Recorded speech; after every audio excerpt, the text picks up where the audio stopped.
Welcome back to the Authenticity Calling podcast. I'm your host, Ralitza, and today we have a very special guest, Terri Kozlowski. Welcome to the podcast. Thank you very much. I'm very happy to be here.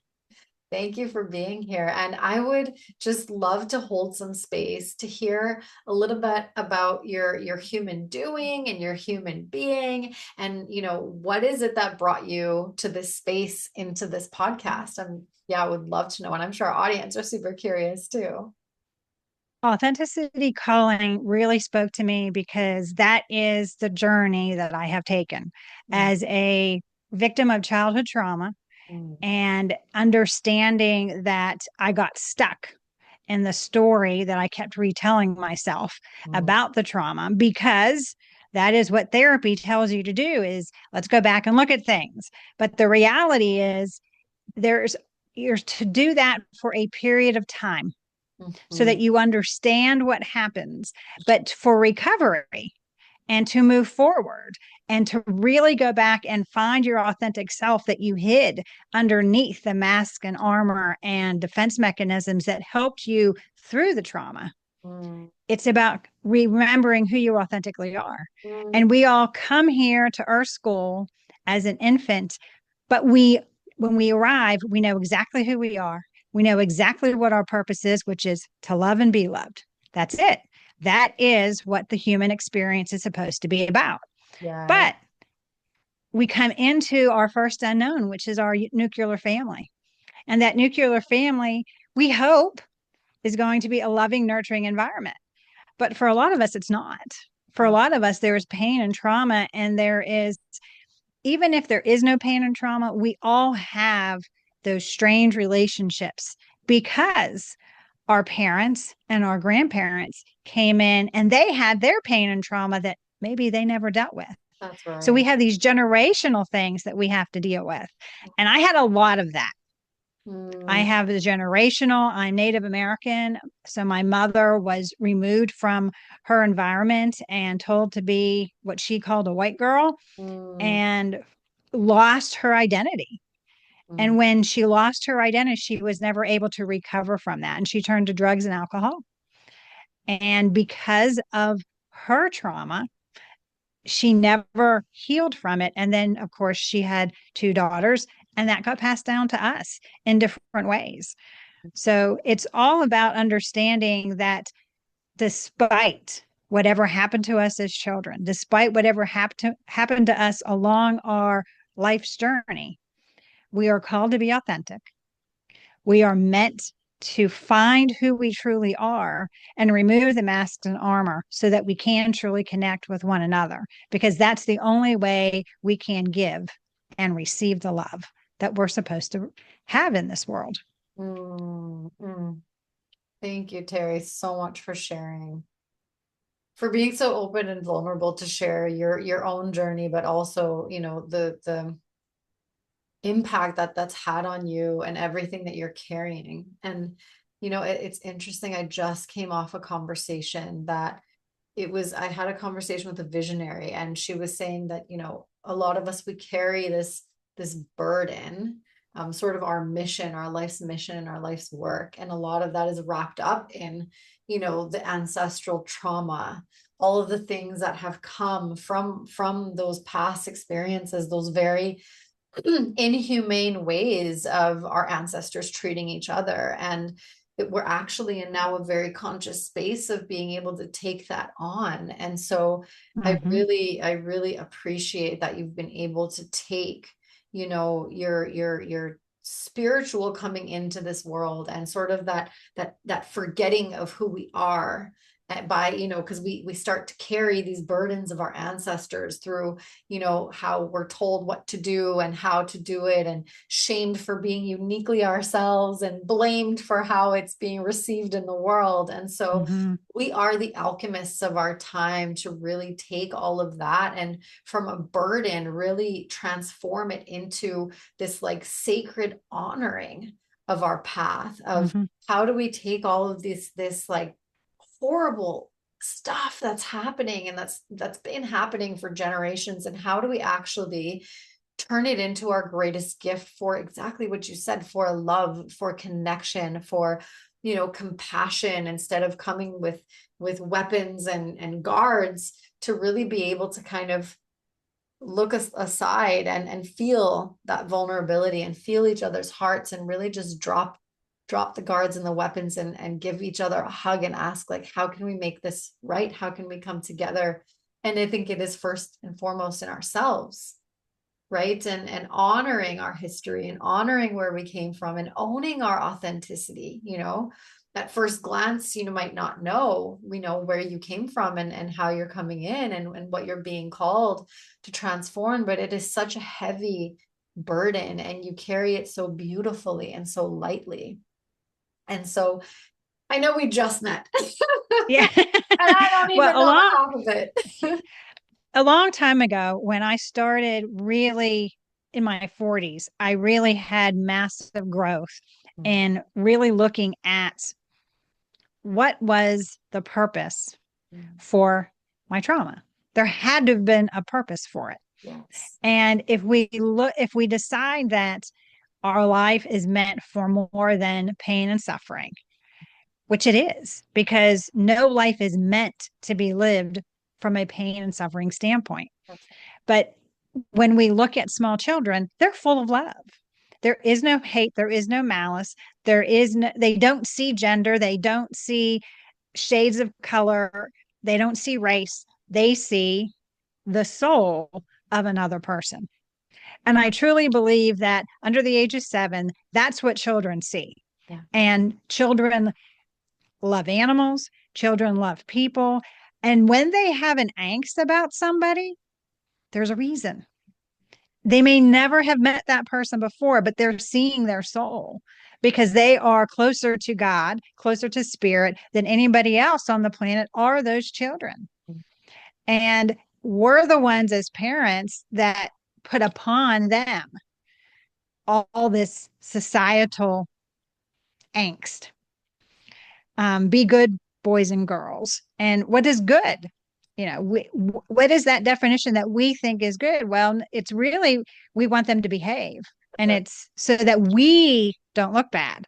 And that's really not what kids are about. They're about giving and receiving love, and they're learning through play, they're learning through being authentic, and we have to learn how to speak to them in a way that is from a loving place and not from a please behave space.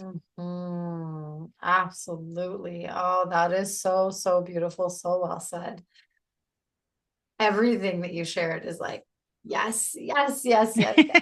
That's so gorgeous. So I'm curious, is there like a specific kind of story that stands out to you? Like, what is it that actually, helped you to go from your experience of kind of even coming to the awareness that, you came from this place and how it was affecting you, but then what helped you to actually shift out of that sort of therapy, spinning in cycles, and actually go into the spiral? Because I talk about, energy a lot. And so a lot of times we're in this kind of catch 22 of suffering in our experience and in our memories. And so how did you actually go from that space into expanding and spiraling up into what you've now, become? I know you talk a little bit about the place in between, the messy middle. I'd love to hear a little bit about Messy the middle. messy middle. Yeah. And how did you, first of all, what is it, but how did you actually get through and to the other side? And do we actually bounce back to the messy middle, through our lifetimes? And is that the point, or is there an end result that we're supposed to get to? So there's a lot of questions, and it's a loaded question, but please feel free to jump in wherever feels called. Okay, for me, part of the turning point was realizing I had read a book that about your soul. And this was about case studies on from a psychological standpoint, where he was hypnotizing his patients. They were all trauma related, and where they realized that they came to Earth School to fulfill a contract, to have an experience. And to have that experience, they agreed. So somewhere I agreed before I came to Earth School, my soul agreed to have this trauma experience. so that I could learn from it and then help others, because our school is full of trauma. If we just look at the statistics of those child, and for me, it was child sexual trauma. And right, the statistics today is 1 out of 3 girls by the time they are 18 have been sexually assaulted. And it's 1 out of 5 boys are sexually assaulted before they are 18. Those numbers are staggering. And you would think that maybe they would get better as time went on. But the reality is they are now talking about it. So that's why I think the numbers have increased, is because when all of this happened to me in the 80s, it was never talked about. Absolutely. And so I have family members that had been sexually assaulted and never spoke of it until I said something in my adult life. And they said, oh, yeah, that happened to me in college. And so these are women that were silent for generations. And now I'm vocal and I'm showing those older than me, as well as those coming up after me, that you can transform, you can overcome, you can be exactly what you were meant to be. So to do that, it was realizing that, okay, if I agreed to this, then obviously there was for a purpose. Well, let's figure out what that purpose is. And the more I sat in that, the more I realized, and I've always talked about it, so I've been vocal. I may not tell my exact story to everybody, but I do let people know that, if like in this space, I've had trauma. And when I was growing up, I would say to when I was a teenager, it was very tough when I was a teen, because my situation occurred when I was 11.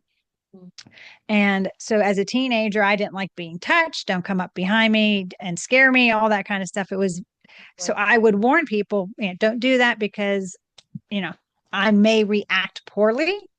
And I learned how to control those things, those gut reactions, which is all from the egoic mind. Your ego is meant to help you. Your ego is meant to protect you. It puts into place defense mechanisms that work for a period of time. That's right.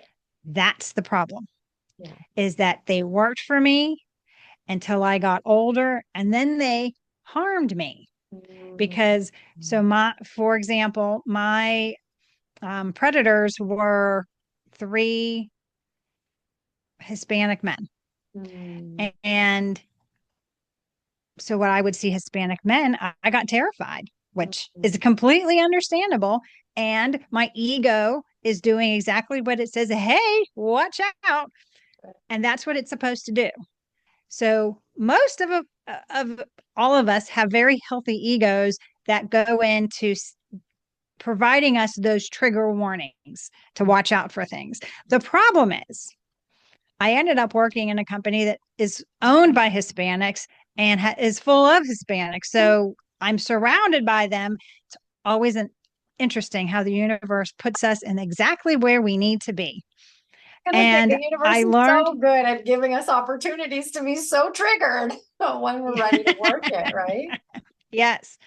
So I was in this place and I realized something, that I was totally being negative towards an entire class of people, and because of 3. And that's extremely unfair. So I got to learn that Hispanic men are very loving, very caring, very respectful. And because of that, I'm now able to say, when the ego still will say, hey, there's a Hispanic man, I can say, thank you, ego, for letting me know. I have overcome that. I'm okay. And I can continue on. And that is where we have to reframe the stories that our ego reminds us of. So I have to, on a regular basis, when I see Hispanic men, when my ego decides for whatever reason, it's a scary thing, I have to talk my ego down and say, nope, it's not. We're okay. And we can move on. In that reframing, it's part of understanding that we have to take what our pain and what our trauma is, reframe it into a place where we learn and grow. And Mm-hmm. I learned that Hispanic men are nice and calm and safe. Mm-hmm. And then I had to have to reframe it to remind myself when my ego gets a little hyper that it's okay, that I have choices now. When I was 11, I didn't have choices. Mm-hmm. Now I can walk away, I can cross the street, I can go to a friend and get some help. Yeah. There are things I can do. Mm-hmm. And when you're a child, there aren't. Mm-hmm. And so I have to also, when I retell my story to my, when it happens, that I'm in a different place. I'm a different person. I have different options. I have choices now. And as we go through any healing process, we have to realize that we aren't whatever. I'm not the 11-year-old little girl. That's right. Okay. I'm very different than what I was when I was 11. And therefore, how I respond now. And that's the other thing is that when you look at reactions and responses, you Mm-hmm. react from a place of fear Yeah. because it's an automatic egoic reaction. It's protection. When you pause, Yeah. when you pause, reconnect with spirit, reconnect with your soulful self, you then can respond from a place of love. And Mm-hmm. everything that anybody has ever taught us about healing, about connection, about authenticity, all comes from that soulful place of love.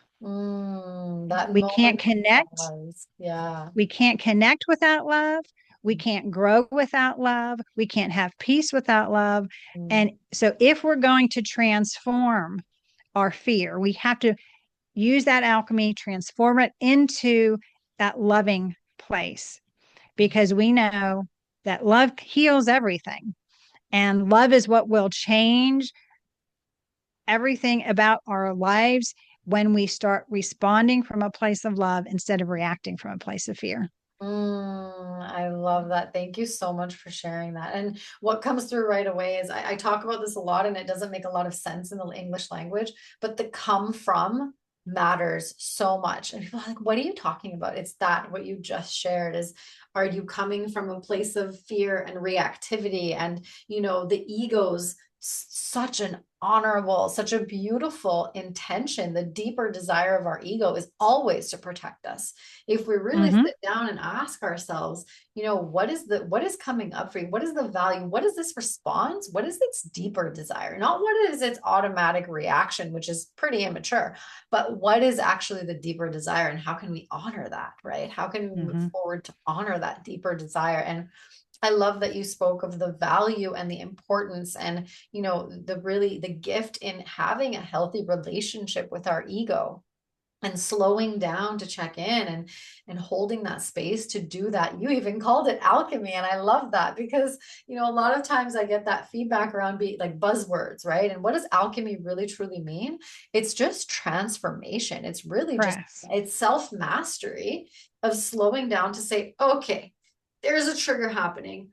Am I going to react from this trigger, or am I going to take it, alchemize it, and respond, elevate the frequency from which it's Correct. coming, and actually, respond to my world in a way where I'm choosing to heal myself. I am choosing to elevate that frequency and not contribute to the world from the energy with which I was wounded, but actually come back into the world from this loving space, from this, authentic space of, yes, I was hurt in the past, but I'm choosing to not allow that to ripple into my future anymore. And so I And really, that's, yeah, yeah, go ahead. that's a huge choice. That's a huge pivot Yeah. when you're able to realize that my past is in my past. Yes. I can either allow it to affect my present or I can choose differently. Mhm. And people who get stuck in their trauma are those people that cannot easily decide that they are going to no longer allow their past to affect their present. And when I realized that I did this in my 20s, where I realized that I could move through life always react which meant that I was never going to grow. When Mm, you look at Maslow's hierarchy of needs, being safe is number two. So if you're going to continue to live from a place of fear, you will never be able to continue on and actually grow as a person. You can't get to the higher levels if you are not willing to figure out how to be safe. And sometimes we need help in that area. And for a lot of us, it may be the presence of another person. So for me, my current husband came along and he was the first person I felt safe with. And at mm. first, I wasn't sure what the feeling was because it wasn't really love. I didn't like him as a person so much, but I felt this strange something. And I didn't realize that it was safety Yeah. because I didn't feel safe. When Mm, you lose your safety at 11, and let's remember that from a psychological standpoint, when you had trauma, you quit growing.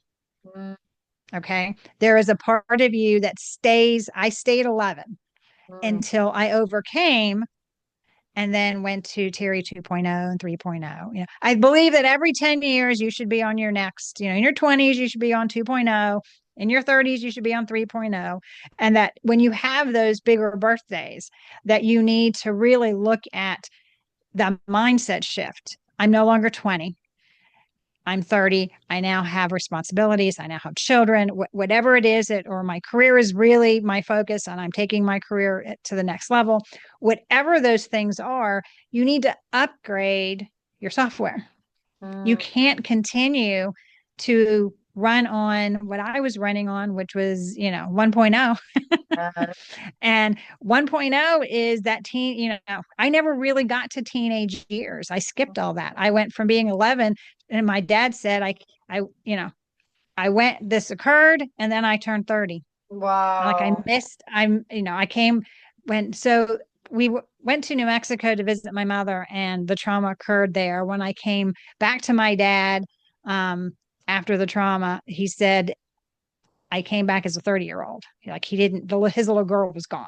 Mm, And I understand that because a growth spurt that had to occur because I had to become responsible for my baby sister. She was 11 months younger than me. And my mother literally kicked us out on the street with our suitcases in New Mexico and said, it's time for you to go home. And home was in Pennsylvania. And that was it. She closed the door, locked the door, and, how was I going to get home? So my wow. sister's crying and I get her to calm down and I make a plan and we execute the plan. I call my dad and the next morning we're on an airplane and we're back home. But when we got off the plane, my sister runs to my dad's arms and I say to my dad, we need therapy. This is in the early 80s. 11-year-old in the early 80s should not know what therapy is. But this is where I think that I knew it wasn't my fault. I knew I wasn't alone. And really, it had nothing to do with I had my dad or I had my sister. It had to do with I did not feel ever that God or spirit had left me. Mm, I knew that I was always had spirit with me mm, and that I would be okay.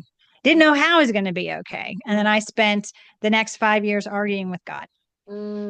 Arguing, you said, with God? Oh, yeah, I was yes. God, That's what God I and was I gonna ask. argued a lot. Yeah, so that's what I was we, gonna ask because a lot of people that go through these traumatic experiences, and thank you for being so vulnerable and open to share your experience because I think there are so many more people. Like there's real power in the yes and the because or Me Too movement because I too have been, have experienced that kind of sexual trauma and it's not, not in comparison and it's a very minimal compared to what you've shared. But to me, the impact it had is, it taught me that my radiance is not safe, that desire is not safe, that I need to be small in order to not be noticed. mm-hmm, And so the impact that it has on us as human beings is so drastic. It's so important to be able to sit with that vulnerably, to be able to actually, not about retelling or re-traumatizing the story, but really recognizing like what part of you got stuck in that 11-year-old or that, however old you were. And just, to speak to the value of different modalities that exist out there. There's, timeline therapy really, it's one of the modalities that I practice sometimes, especially in cases like this, where people have had that kind of, and it sometimes like clients go back many generations, because you ask like, we work on the 7, we call them negative emotions. I don't love Mm-hmm. negative and positive because it's just a judgment. I believe that all emotions serve us when we allow ourselves to express them, and that's part of the emotional mastery part. But in terms of frequency, it's a lower vibration Correct. frequency. Exactly. If you don't know how to hold it, it gets stuck in our system, and then everything gets sucked into that vortex, that energetic sinkhole, Mm-hmm. into that level of frequency. And so it's really a choice to get out of that. But some people, they really need to cleanse and purge. And again, timeline therapy, what it does is it takes us and it drops us into the very first time that frequency was part of our system, right? Because it's in our genetics, everything that we get. Correct. And then it's in our energetic system soulfully. Everything that we've picked up from ancestors and is in our genetics. Everything that we picked up from past lifetimes is in our soul. And so, really bringing it and actually being able to, and you don't ever go back to re-traumatize or re-experience. Obviously my timeline, the past is over here, but we go back to learn the lessons, right? And when we learn the lessons, Correct. we take the lessons forward into now, so that we're not actually stuck in whatever lessons we didn't learn. So I just want to plug timeline therapy because I think it's really valuable in that it actually doesn't go into the story. It doesn't go into the looping. And it's such a beautiful tool to actually energetically shift you into now, into where there's space for potentiality, where there's space to actually go back and do that childhood regression stuff where you don't get stuck in the trauma, but you're really able to give your younger self what you needed at the time to move forward. And so I'm just, what came through right away for me was to ask, like, how did you go from having that kind of experience and still, you said you maintained your trust and faith in that spiritual, like your spirit never left. So I think a lot of people get stuck in that sort of that space of, if there is a God, how could you let this happen to me, right? Why me? Why Why me? me? Why Wh- me? Why me is the wrong question. And I have to give my dad great credit that when I finally did sit down and tell him, I was about 12 when I told him what happened, um, he listened. He let me say everything I wanted to say. And then he gave me the answer. Unfortunately, at the age of 12, I didn't realize that he gave me the answer. But the answer is he asked me, now what? Yeah. And the now what question, at the time, I started thinking about, okay, did I want to prosecute? This is my mother, all of this stuff that was happening. And I'm like, I don't want to do any of that. And when I hit 40, I realized I finally got it, because I still spent all this time from 11 to 40 with the why me. And therapy always goes into that why me and tries to tell you all the different reasons why. But the reality is, for me, my trauma, even if I was given the reason why, it would not have been something I would have accepted. That's right. Because it's not So acceptable. therefore, It's not correct, exactly. acceptable. It's not acceptable. Yeah. Therefore, I mean, I can say things like, well, my mother was an alcoholic and and a drug addict, and she had her own trauma. That's why she couldn't protect me. But it still is just playing that egoic It's mindset where gaslighting. It's we're total gaslighting. correct. Yeah. Exactly. So if we switch the question instead of why me to now what, Mm-hmm. that is really where the power comes in. That's the alchemy that's occurring. That's where transformation occurs, when we can say, instead of why me, now what? Yes, bad stuff happened. Mm-hmm. Now what am I going to do with this? Am I going to sit and wallow for the rest of my life? Am I going to allow this traumatic situation to continue to always have a ripple effect and keep my vibrational frequency low, to keep me in trauma, to keep me angry, to keep me shameful, to keep me quiet, to make me small? Or am I going to take this and overcome, tap into who I authentically am, and become the bold, brilliant person that I was meant to be, and show the world that you too can overcome. You Mm. are not meant to live a traumatic life. You are meant to live a life of thriving, a life where you become that bold, beautiful person that you were meant to be because of the fact that you had trauma means that you have a bigger story to tell and a bigger, I think that a lot of times we have the trauma so that we can prove to others that you can overcome it too. That resilience that comes when we have an Exactly. experience. Yeah, absolutely. And so, we hear about this all the time. Like, I'm a mother, I have a 10-year-old, and we hear about these entitled children that, like, they never have to deal with anything scary because we're conscious parents now. We're aware, we're protecting them. But then it's this other, side of the coin where they have no resilience because they never have to go through anything that's like scary or traumatizing, or everybody has their own sort of path and again, soul. Mm-hmm. And I love that you shared that from the beginning, that we sign up to be actually oftentimes in families that are insufficient, that actually put us into that space.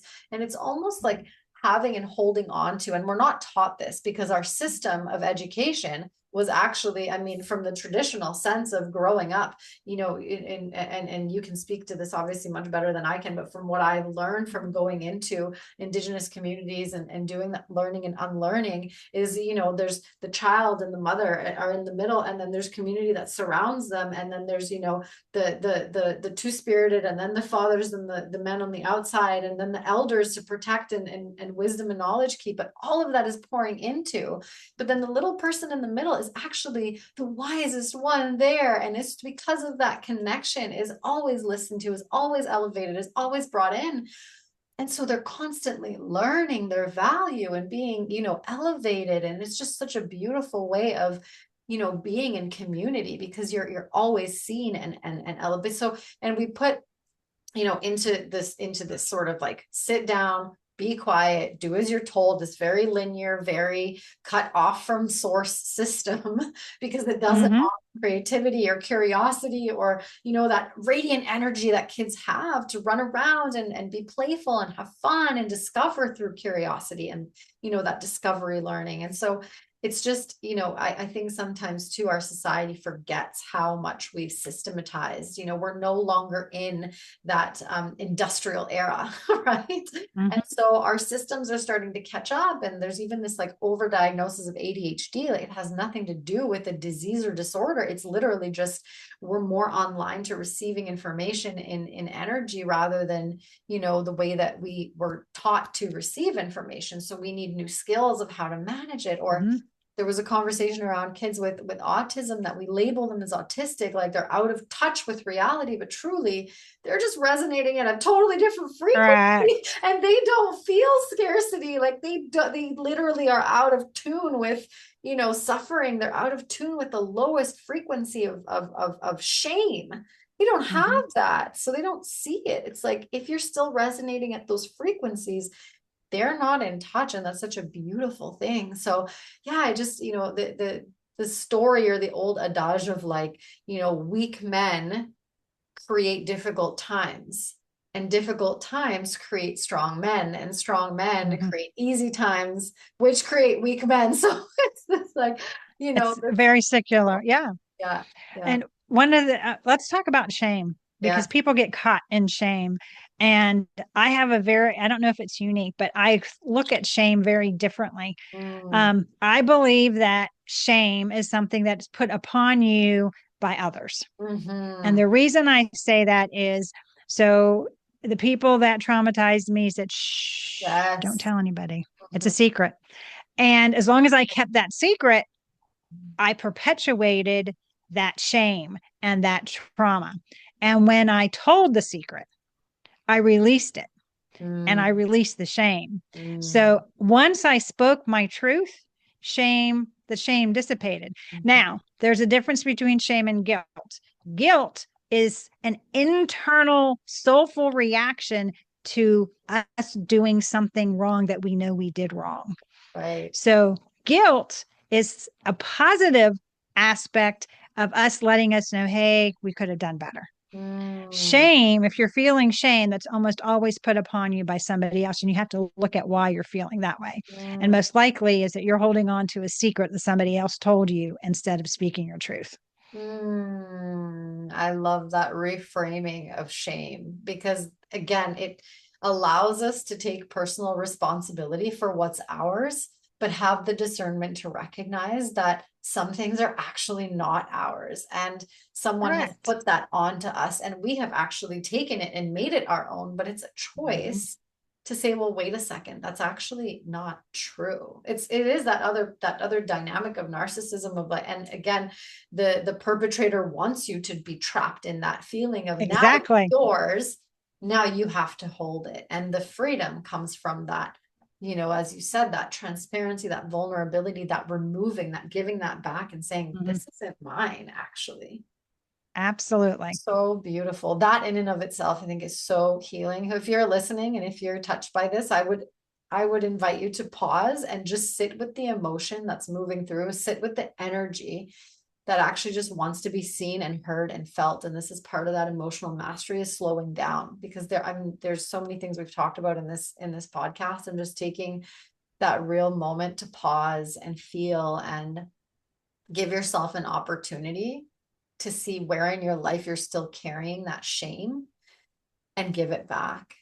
And then think of, what is an aligned action that you can take to actually shift this, to alchemize this, to transform this, so that you're no longer weighed down by those anchors. So you can let them go, cut them off, and you can now become elevated into your most authentic self, your true self, your most radiant self, without that shame, whatever it is that happened. Yeah, thank you, Terri, so much for sharing yourself vulnerably, the gift of vulnerability and transparency. I'm so excited because I know you said, before we started recording, you said, according to my husband, when I'm done podcasting, I glow. So I'm just so excited that you said you had a podcast before called Soul Solutions, Mhm. and you were kind of, just wanted to put it on pause, the editing, this and that. And so our society, our reality kind of caught up, technology caught up to you. So you don't have to do all that stuff. Now AI can do Correct. the hard work. And like I said, this podcast for me, the reason that I also didn't start a podcast for so long, and the reason I love this, is because it's unscheduled, unfiltered, unedited. You get it exactly the way it happened, and it's out there. And so I just love that, this is part of the tiny little spark to bring back Soul Solutions. And yeah, just so grateful for you to keep glowing in the world. Do you mind just telling us a little bit about what you have in the world that people can get and integrate part of you in their life? I know you said you have 2 books, and then yeah, anything else that you'd want to share. Okay, so you can find me at terrikozlowski.com, and I do have 2 books. Raven Transcending Fear is my memoir. It is the story of how I transcended the fear that I lived with on a day-to-day basis into who I authentically am and thriving. And then Soul Solutions for Awakening Awareness is the first step in my Soul Solutions process. It's the first of 7 books. And it is really about the hardest step, which is awakening and understanding that there is more, and that your trauma isn't who you are, that your trauma is a mask that you wear, and that you need to remove the mask and allow your authenticity to shine through. And the reason I call it a mask is because when we have when we start putting on defense mechanisms, whether they are perfectionism, whether they are the armor that we put on to keep us safe, which is what the ego is meant to do. When we put all those on, our light has to then come through the cracks. That's right. That's why we feel broken, is Mhm. because we're not truly being our authentic selves. So we feel fractured. Mm, So when you start removing the mask and armor and allow your true authenticity to shine, that's why you glow, because your oh, light is now at 100%. When mm, you start wearing the mask and armor, you diminish your light and you become small and mm, you lower your frequency. mm, And for a lot of people, they don't realize that doing that is making them smaller, making them rethink and compare. Why are they doing so much better than I am? All that comparison is really about understanding that you're not being authentically you. If you're comparing yourself to others, think about why you aren't being authentic with yourself. And that's the first place you have to be authentic is with yourself Mm, so that you can then realize there's more to me than what people are seeing. I am not the perfectionist because the reality is perfectionism is the lowest standard because nobody can be perfect. mm, And it's our foibles and our interests, our strangeness, and all our flaws that truly make us who we authentically are. mm, I have a lot of things that my husband thinks is absolutely crazy, but you know what? They work for me. And mm, then if I didn't have them, I wouldn't be who I authentically am. My trauma is not who I am. It did frame who I currently am. mm, Because through that, I found my resilience. I found my voice. I found that I can be a bold soul teacher and soul coach to others. mm, And that when I am truly my authentic self, I shine, I glow. I'm at the higher frequency that I'm meant to live and can help others raise their vibrational frequency so they too can find their authentic selves. mm. Oh, Terry, thank you so much for making this your mission and taking it on so boldly and so beautifully and so clearly. That frequency is so powerful and so healing. And thank you for sharing your heart on this podcast. Thank you for joining me. I feel like we could talk forever. There's so many common threads that you shared. I'm Absolutely. so grateful for you. So thank you. Yeah, I would, if you, I'll link the books in the show notes. Mm-hmm. So if you want to get those books, if you want to connect with Terry, just really grateful that you reached in and, you saw authenticity calling and you said, I need to be there. I love it. Thank Thank you. you. Yeah, thank you so much from the bottom of my heart, soul. This has been such a beautiful journey. If there's one pearl that you want to leave the audience with, whether it's a tool, a gift, whatever. I mean, we've gone through so many things, but what would that be? You're not broken. Mm, What you're feeling is the cracks and through the masks and the armor that you are currently wearing. And to understand that you are truly whole and always have been whole despite feel broken. And that wholeness has always been there because that's your soul. Your soul doesn't break. Your mm, soul just keeps transforming. And you need to allow armor and let your authenticity shine so that you too.